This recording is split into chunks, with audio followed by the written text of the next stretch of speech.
mahigit 26,000 mga magsasaka sa Cagayan na apektado na ang kabuhayan dahil sa matinding init ng panahon, nagsimula ng makatanggap ng libreng insurance mula sa Philippine Crop Insurance Corporation. Si April Racho ng Radyo Pilipinas Tuguegarao sa sentro ng balita.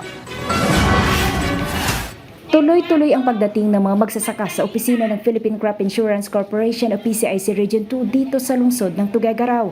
Ito ay upang i-claim ang kanilang indemnity checks dahil sa pinsala sa kanilang pananim, dulot ng kawalan ng ulan o sobrang init ng panahon. Si Kuya Jose ng Peña Blanca, Cagayan, kailangan munang tumigil sa paghahanda para sa pagtatanim sa susunod na cropping season para makuha ang tulong mula sa libreng insurance sa kanila ng gobyerno.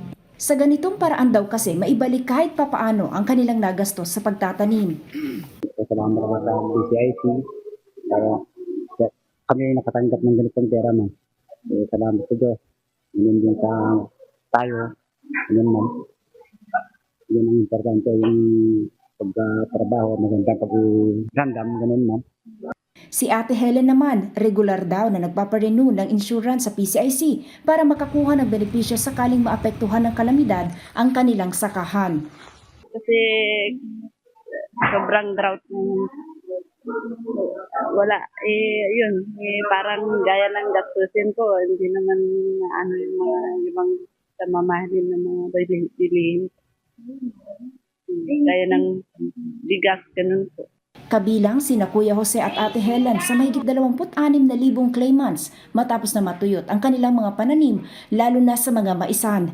Sa dami ng mga magsasakang humihingi ng tulong, naglaan ang pamahalaan ng mahigit 747 million pesos na pondo para sa libreng insurance sa mga dati nang nakapagpalista sa Register System for Basic Sectors in Agriculture o RSBSA. Sinisikap na rin ng PCIC na mapalawak pa ang pagbabayad ng indemnity claims sa pamamagitan ng digital payment platform sa mga magsasaka. Yung isang method para mas mapabilis yung payment po natin na kung saan instead na cheque po yung ibabayad sa farmer ay gagamit na po kami ng payment method through GCash and Palawan. Mas mabilis at the same time mas convenient sa part po ng farmer. Sa ngayon, sinisikap ng ahensya na maipamahagi ang bayad pinsala sa lahat ng apektado, hindi lamang ng dry spell kundi maging ng mga peste bago pa man ang pagsisimula ng wet cropping season ngayong Mayo. Mula rito sa Tuguegarao City para sa Integrated State Media, April Salucon Racha ng Radyo Pilipinas, Radyo Publiko.